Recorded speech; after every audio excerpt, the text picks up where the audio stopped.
الوغ بحال جيت عندك قلت لك ودي عطيني بغيت نتصنت لشي موسيقى وانت عندك 20 سي دي ديال ستروماي وعندك 3 ديال 50 سنت، اش غتعطيني؟ ستروماي حيت هما اللي عندك بزاف بحال هذا الشكل. دابا هذه كبيره يسخى بها.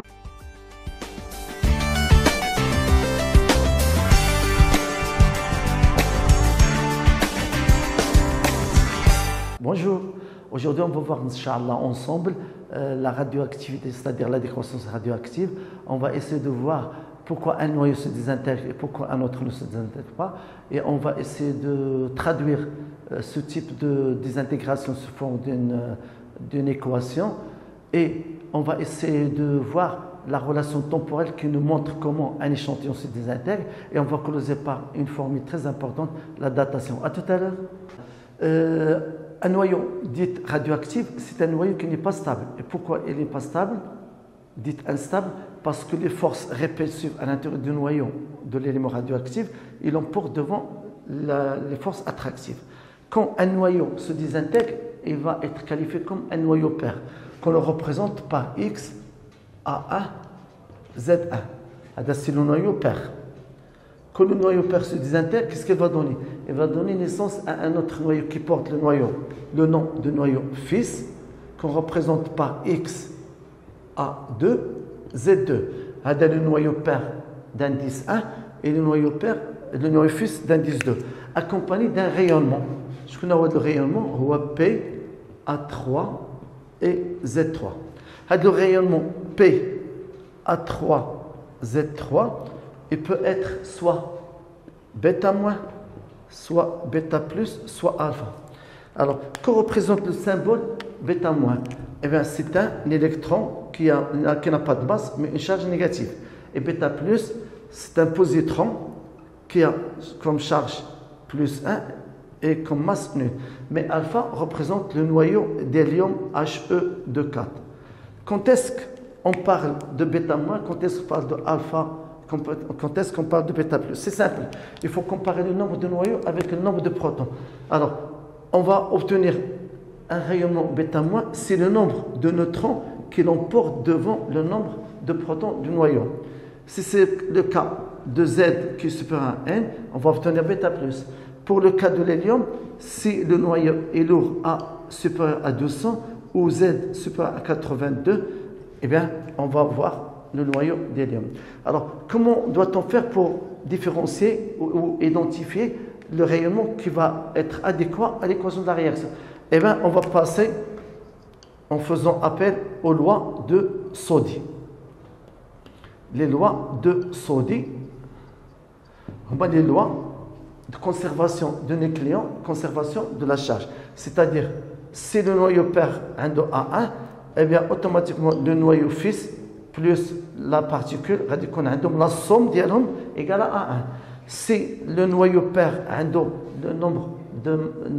nombre de charges Z1, eh bien, le numéro atomique de noyau fils plus la charge de la particule est égal à la somme. Connaissant A1 et connaissant A2, on peut déduire A3. Connaissant A1 et A3 et A1, on peut déduire A2. Comme ça, on va identifier soit le noyau fils formé, soit la particule. À tout à l'heure. Alors, une transformation chimique, c'est une transformation qui touche les électrons et non pas le noyau. Par exemple, les réactions acido-basiques, transfert d'un proton H+, d'un acide d'un couple vers la base d'un autre couple. Une transformation de type d'oxydoréduction, l'électron qui passe d'un réducteur d'un couple vers l'oxydant d'un autre couple. Aujourd'hui, on voit une autre transformation. C'est une transformation qui touche le noyau. Elle porte le nom de transformation nucléaire. Alors, comment on va expliquer la présence d'électrons et la transformation se fait au sein d'un noyau? Eh bien, c'est simple. Toujours, pour qualifier la nature du rayonnement, on se base sur la nature la valeur de la comparaison entre le neutron et le proton. Si on a un excès de protons, donc un des neutrons qui sont en excès, qui va être désintégré. Alors N10 qui va donner la problématique qui est l'électron plus le proton. Maintenant, on voit clairement que j'ai appliqué la loi de Soddy. Si le neutron se désintègre, il va donner la problématique que je discute maintenant, que je vais être clair avec vous. Comment l'électron a été formé. Donc le neutron donne électron plus proton. Si je compte, un 1 est égal à 0 plus 1. Un 0 est égal à moins 1 plus 1. Alors, dans le cas où Z est supérieur à N, quel est l'élément qui se trouve en excès? C'est le proton. Donc, un des protons qui va se désintégrer en donnant la problématique que je suis en train d'étudier, plus, هنا غتكون عندي 1 هنا 0 هنا 1 هنا 1 هنا 0 donc c'est un neutron. Alors بحال جيت عندك قلت لك ودي عطيني بغيت نتصنت لشي موسيقى وانت عندك 20 سي دي ديال ستروماي وعندك 3 ديال 50 سنت اش غتعطيني؟ ستروماي حيت هما اللي عندك بزاف بحال هذا الشكل. دابا هذه كبيره يسخى بها donc il va laisser c'est plus facile qu'un neutron qui se désintègre par rapport au proton parce qu'il a un excès de neutrons, on a un excès de protons. Donc pour retenir ça, un conseil que je vous donne. Alors bêta moins, elle est chargée comment? Négative. Quelle est la première lettre de négative? C'est N. Là, on va commencer par N. Là, pour le proton, il provient de quoi le proton? D'un excès de protons. Le proton, il est chargé comment? Positivement. Par quelle lettre commence positive? Par P. Donc à retenir, soit NEP, soit PEN pour retenir le mécanisme de formation de bêta- ou de bêta+. À tout à l'heure. Alors, pour voir le noyau qui est instable lorsqu'il va se désintégrer, bien sûr, il va donner un noyau plus stable. La nature des rayonnements. Grâce au diagramme de Segre, il nous a facilité la tâche, il nous a donné N en fonction de Z. Le diagramme de Segre, il va nous aider à identifier les noyaux stables et les noyaux instables, les noyaux légers et les noyaux lourds. Et en outre, il va nous montrer les noyaux qui sont instables, quelle est la nature de rayonnement qu'il va donner. Regardez bien. N en fonction de le trait blanc représente la première bisectrice. Qu'est-ce que ça veut dire la première bisectrice? Lorsque le coefficient directeur est égal à 1. Donc je peux dire que N est égal à AZ. Donc N égale à Z. Alors les noyaux stables et qui sont légers, ce sont les noyaux légers qui se trouvent entre 0 et 20 pour Z. Alors la première condition pour qu'un noyau soit qualifié comme noyau stable, il faut que son numéro atomique soit compris entre 0 et 20. La première condition. La deuxième condition, il faut que le nombre de neutrons soit égal à Z. Dans ce cas, je peux dire que A qui est égal à Z plus N, et comme Z égale à N, je peux remplacer soit Z par N ou N par Z. Dans les deux cas, je vais avoir les deux égalités suivantes, soit de Z, soit de Z. Donc si A répond à cette condition-là, et la première condition, Z supérieur à 0, inférieur à 20, on dit que ces noyaux sont stables. Il y a la partie qui est la couche verte. Et les autres noyaux qui ont N supérieur à Z, ils sont stables s'ils appartiennent à cette courbe verte, donne le nom, la vallée de stabilité. Donc je reprends. Les noyaux légers et qui sont stables, ils répondent à deux conditions. Il faut que Z soit supérieur à 0 et inférieur ou égal à 20. Primo. Secondo, il faut que N égale à Z. Si ces deux conditions ne sont pas réalisées, le noyau n'est pas stable. Et si Z est inférieur à 20, les noyaux qui sont stables sont les noyaux qui répondent à cette condition. N supérieur à Z. Pour cette raison, on voit que la valeur de stabilité, elle est en dessus et non pas en dessous. Mais chez en dessous, il est en dessous. Donc les noyaux, il y a un noyau stable qui est lourd ou un Z comme N. Alors, les noyaux qui appartiennent à la vallée de stabilité sont tous stables. Alors, je vais prendre quelques cas. Si je prends un X1, est-ce que le noyau X1 est stable ou instable? Bien sûr, il est stable parce qu'il répond à ces deux conditions. Si je prends le noyau X2, le noyau X2 n'est pas stable. Pourquoi? Parce qu'il n'appartient pas à la vallée, mais elle appartient à la première bisectrice. Si je prends un autre noyau, un X3, ce noyau, il est stable. Pourquoi? Parce qu'il se trouve dans la vallée de stabilité. Un noyau X4, il n'est pas stable. Le noyau X5 n'est pas stable et le noyau X6 n'est pas stable. Les noyaux qui sont instables, qu'est-ce qu'ils vont faire pour devenir stables? Et bien sûr, ils vont libérer de l'énergie. Est-ce qu'ils vont libérer bêta- ou bêta+? Regardez là. Je compare N et Z. Si je prends N, le noyau X4, je vois clairement à l'œil nu que N est supérieur à Z. Si N est supérieur à Z, il va donner bêta-. Donc, le noyau, qu'est-ce qu'il va faire? Il va devenir stable avec émission de bêta- qui est électron. Venez voir ici. X5, Z5, N5. Qu'est-ce qu'il va faire? Il va chercher sa stabilité avec émission de bêta+. Et le noyau qui est lourd, qui a A supérieur à 200 ou la Z supérieur à 82, qu'est-ce qu'il va faire? Il va chercher sa place dans la vallée de stabilité avec émission de rayonnement alpha. À tout à l'heure. Alors je représente ici un ensemble de noyaux, un échantillon qui forme un ensemble de noyaux radioactifs. Le nombre de noyaux radioactifs sont les points noirs. Ils sont désignés par des points noirs et qui représentent N0. N0, c'est le nombre de noyaux à l'instant T égal à 0. Comme les noyaux radioactifs se désintègrent spontanément, que ça veut dire spontanément, je ne peux pas prévoir, je ne peux pas prédire, ils sont imprévisibles. À un moment donné, pendant chaque intervalle de temps, soit un nombre n qui est quelconque, qui n'est pas constant, qui va être désintégré.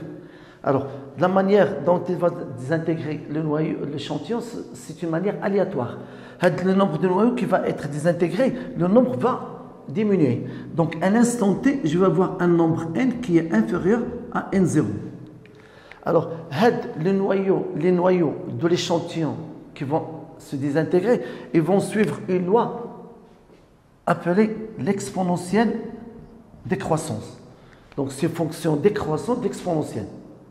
La fonction, c'est une fonction mathématique qui va nous traduire la courbe suivante qui montre comment les noyaux vont être variés.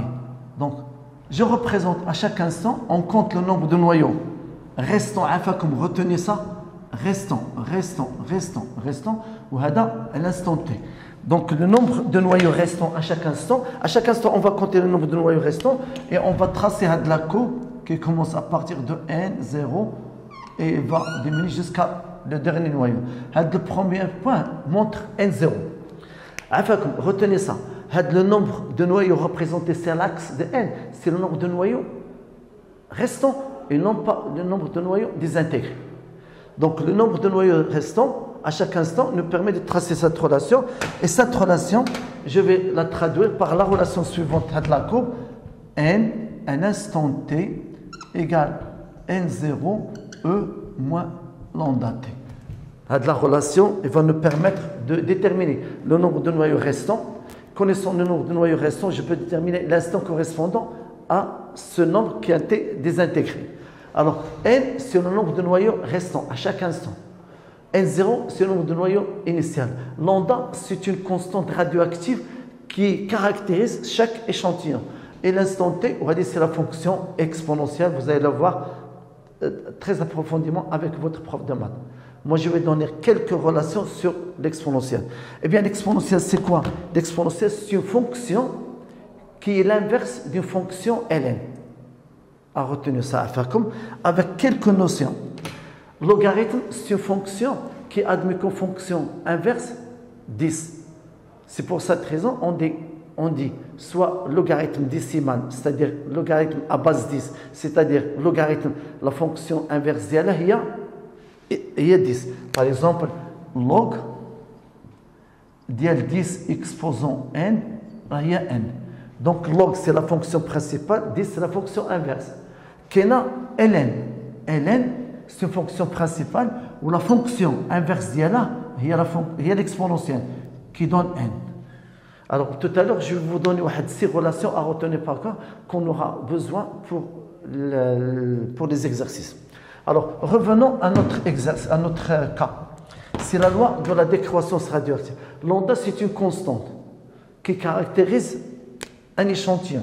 Lambda, elle est en seconde moins 1 ou en t moins 1. Alors, qu'est-ce que ça veut dire t moins 1? Il peut être en heure moins 1, en minute moins 1, en seconde moins 1, en moins 1. Mais lambda, je peux la prendre en unité système international, seconde moins 1. Comme la constante est relative à chaque échantillon, donc chaque échantillon, on va travailler avec la constante qu'on peut vous la donner, les exercices qu'on donne, comme on peut vous demander de la chercher. Et c'est facile à faire. Alors, là, si je prends les temps, je peux déduire automatiquement la valeur de n. Alors, si je prends la tangente à l'instant t égale à 0, je prends la tangente à l'instant t égale. Alors, la tangente, il va passer par l'axe du temps, fois la constante, la constante radioactive taux. Au taux, c'est l'inverse de lambda. Taux, c'est l'inverse de lambda. Donc, si lambda était en seconde, en seconde moins 1. Donc, il a quand dit seconde moins 1, dit seconde. La quand dit t moins 1, dit t. Donc, à retenir, à faire comme lambda, c'est la constante radioactive pour un échantillon et taux, c'est la constante du temps.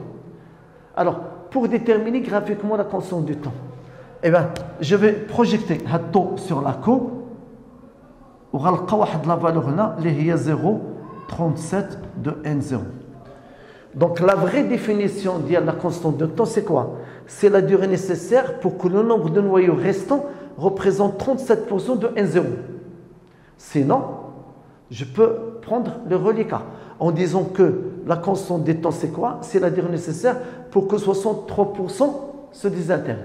Vous allez me dire comment on a fait pour trouver 0,37? C'est simple. Je prends l'équation l'équation qui traduit la variation du nombre de noyaux. Donc, n à l'instant t est égal à n0 e moins lambda t. Je vais remplacer t par taux. T, on déplace le taux.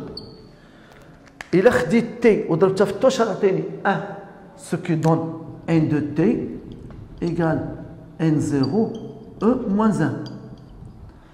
L'exponentielle de moins 1, il a mis la calculatrice ou le shift ln, va donner 0,37 de n0. Voilà. Donc, la définition du taux, la constante du temps, c'est la durée nécessaire pour que le nombre de noyaux désintégrés soit 63%, soit le nombre de noyaux restants 37%. À tout à l'heure. Récapitulons. Alors, un noyau pair, c'est un noyau qui est instable, qui va se désintégrer et va donner naissance à un noyau fils plus stable, accompagné d'un rayonnement. Et le rayonnement dépend de quoi? Des constituts de noyau pair, c'est-à-dire soit bêta moins, soit bêta plus. Dans le cas où A est supérieur à 200, on va voir un noyau porte le nom de noyau d'hélium. Le noyau, le noyau qu'on va obtenir, s'il possède une énergie supérieure à son état fondamental, il va être excité. Qu'est-ce qu'il va faire le noyau? Il va chercher un niveau d'énergie qui est adéquat, cohérent à la valeur de l'énergie qu'il possède. On appelle l'état excité.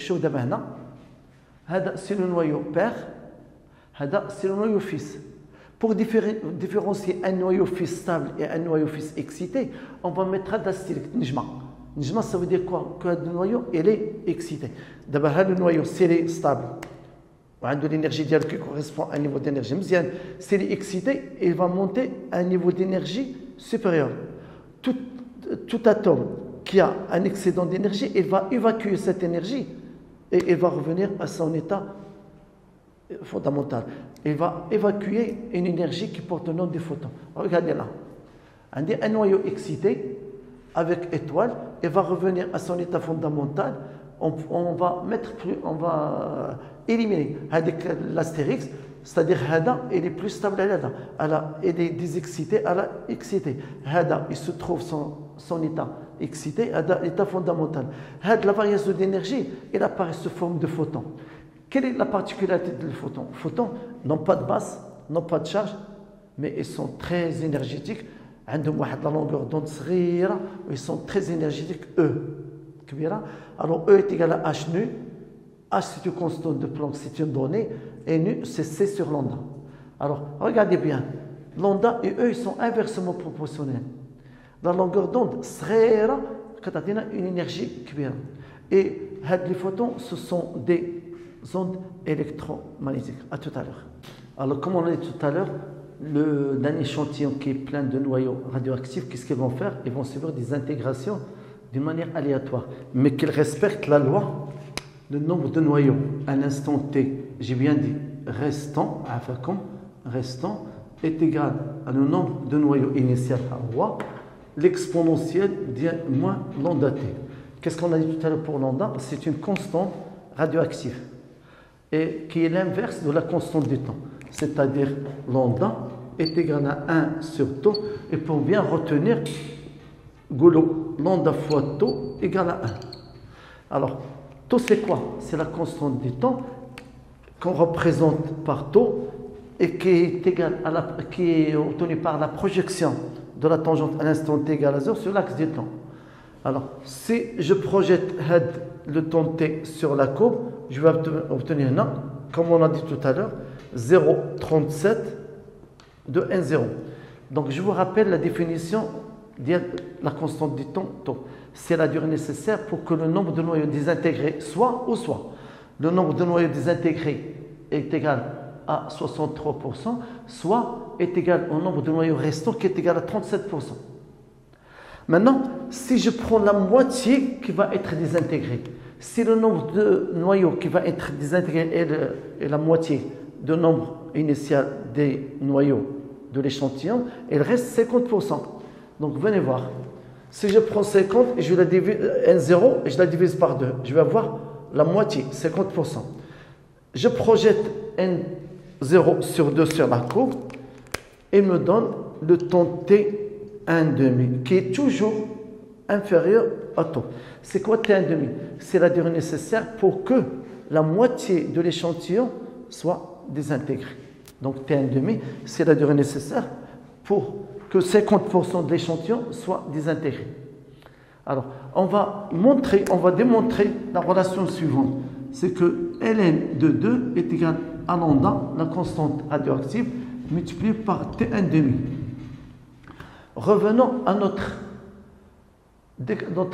formule de la décroissance radioactive relative au nombre de noyaux.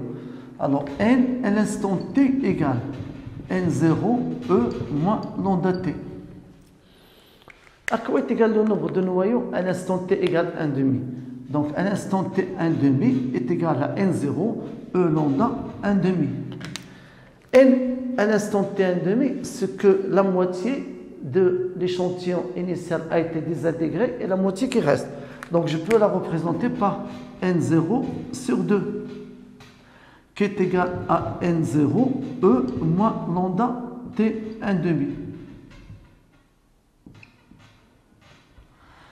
Par quoi je vais simplifier?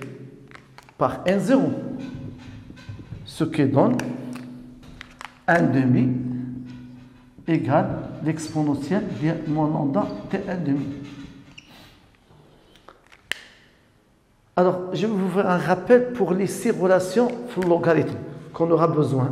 1, 2, 3, 4, 5 et 6. Logarithme de A fois B est égal à logarithme de A plus logarithme de B.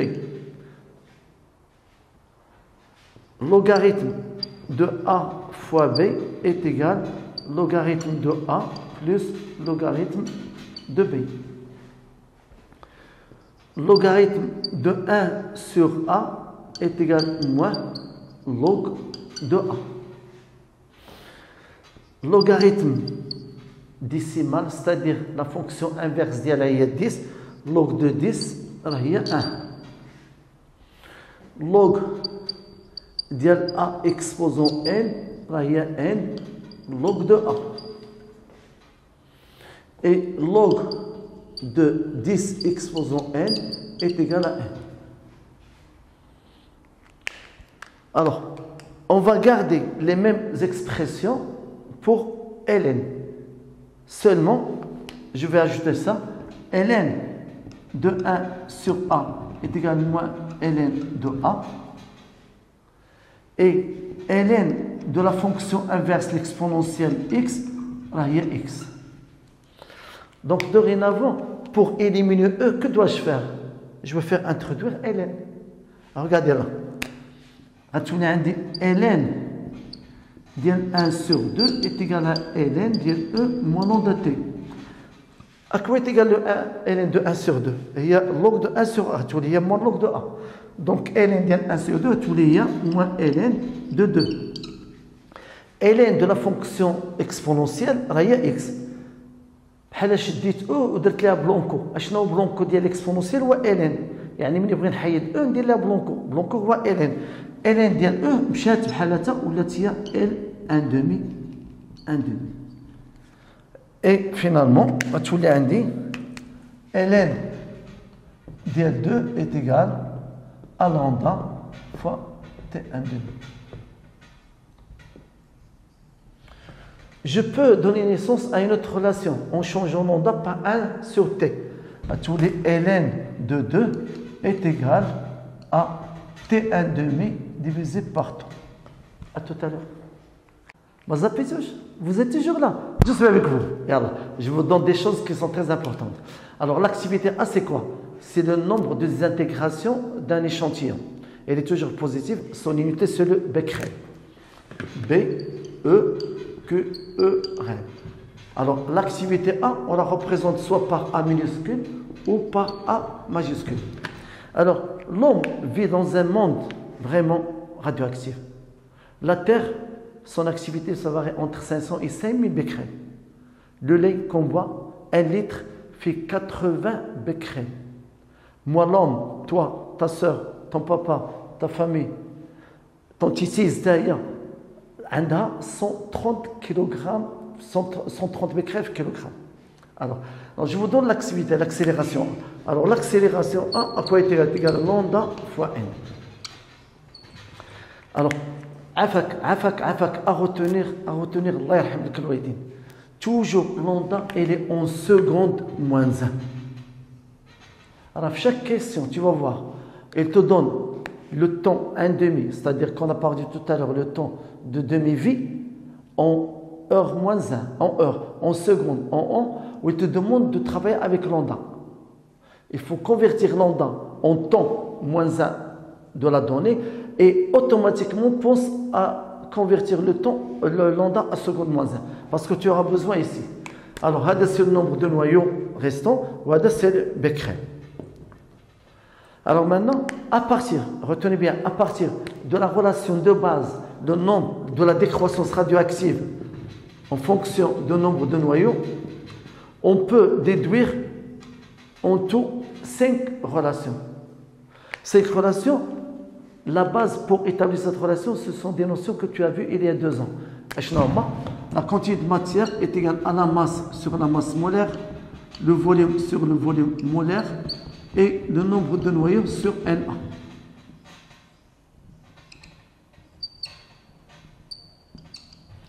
Alors, la loi de la décroissance de base relative au nombre de noyaux restants, il y a N égale N0 E moins lambda T. Je peux établir d'autres relations, soit en fonction de la masse, soit en fonction du volume, soit en fonction de la quantité de matière, soit en fonction de l'activité A. Alors, on a N égale M0 E moins lambda T. On a V égale V0 E moins lambda T. On a la quantité de matière restante, il y a N0 E moins lambda T. On a A égale A0 E moins lambda T. Comment faire pour passer de la relation de mère aux autres relations? L'infrared. Attaque N égale N0 au moins lambda T. Et te demande d'établir N. C'est simple. À quoi est égal N? N est égal à la masse multipliée par N, A sur N. Tu la remplaces ici. Même chose pour le reste. D'accord? Alors, maintenant, on va essayer de terminer notre cours par deux points très importants. Le premier point, comment passer de t égale n t1 demi à m égale m0 sur 2 exposant n. Je vous retrouve tout à l'heure. Alors maintenant, on va montrer que si n est égal à n0 sur 2 exposant n, t égale ntn. C'est un raccourci. Connaissant le temps, je peux déduire la masse restante. Et connaissant la masse restante ou le nombre de noyaux restants, je peux déterminer l'instant t qui correspond à cette désintégration. Regardez là. Il y a deux méthodes. Soit que je commence à partir de n0 qui donne ça, et tout à l'heure je fais l'inverse. Je vais prendre comme donnée t égale nt1 demi pour montrer que n est égal à n0 sur 2n. Alors regardez là. Alors d'après la loi de la décroissance radioactive, n égale n0 e moins lambda t. N, je vais la remplacer par n0 sur 2, ce qui donne n0 sur 2 exposant n est égal à n0 e moins lambda t. Par quoi je vais simplifier? Bien sûr, vous allez me dire par n0. Ah non, alors, ce qui donne 1 sur 2 exposant n est égal à e moins lambda t. Quel est le blanco de l'exponentiel, comme on a dit tout à l'heure? لا بغيت تحيد او دير لي بلونكو. شكون هو بلونكو؟ هو ال ان. كانت 10 بغيت تحيدها دير لوغ. الوغ غندير ان ان ديال 1 sur 2n est égal à n ديال e moins lambda t. n ديال 1 sur 2n, on a vu tout à l'heure بان هي moins 2 exposant moins n ديالها. حيت 1 sur 2n, 2 exposant n comme numérateur, il va changer de signe, égal moins lambda t. On a vu tout à l'heure que log dial a exposant x, il y a x log de a. Donc, on va تنزل ديك moins n, وغتبقى لاصقة في n de 2. وهنا moins égal moins lambda t. Je vais simplifier par quoi? Par le signe moins, moins. Vous vous rappelez tout à l'heure, on a démontré que ln de 2 est égal à lambda t1 demi. Lambda t1 demi. Lambda c'est quoi? C'est la constante radioactive. Et t1 demi, c'est le temps de demi-vie. Alors, nous allons placer ln de 2 par lambda t1 demi. N lambda t1 demi égale lambda t. Je vais simplifier par quoi? Par lambda. Qu'est-ce que vous remarquez? Que bien sûr, on a établi la relation demandée t égale n t1 demi. À tout à l'heure pour l'autre façon, c'est-à-dire on va prendre comme donnée t égale t1 demi et on va retrouver n égale n0 tout à l'heure. À tout à l'heure. Alors, maintenant on va compléter ce qu'on a dit tout à l'heure, mais on va changer le sens de démonstration. On va prendre comme donnée t égale nt1 demi pour montrer que m égale m0 sur 2. Alors vous l'avez remarqué, j'ai changé la grandeur. Je peux travailler avec m, comme je peux travailler. La relation reste applicable pour la quantité de matière n, pour la masse d'un échantillon, pour le nombre d'un échantillon, pour l'activité ou pour le volume. Maintenant, je vais prendre comme donnée n. Alors, on sait que n égale n à l'instant t égale n0 e moins lambda t. Alors, par quoi je vais remplacer t? Par nt1 demi, ce qui donne n0 e moins lambda n t1 demi. عفاكم à retenir. Pour assurer la continuité, il faut avoir des ponts, des tremplins. شنو هو le premier tremplin? إلا ما كانش عندك le tremplin, tu ne peux pas suivre. Le tremplin هو lambda t1 demi. Qu'est-ce qu'elle représente pour moi? Qu'est-ce qu'elle représente? Eh bien, elle représente ln de 2. Donc, lambda ou t1 demi, je vais la remplacer par ln de 2. Tu l'as dit, n, un instant t égale n0 e moins.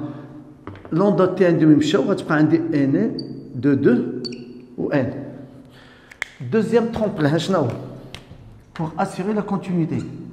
C'est que moins n ln de 2, moins n ln de 2, moins n ln de 2, هي ln de 2 moins n. Allez sur relation. Moins ln de 2 غتعطينا ln de 2 exposant n بحال هذه غنجيبها لهنا جي لو droit. اش غتولي عندي هنايا n0 e moins n غتولي هي l'exposant ديال ln de 2.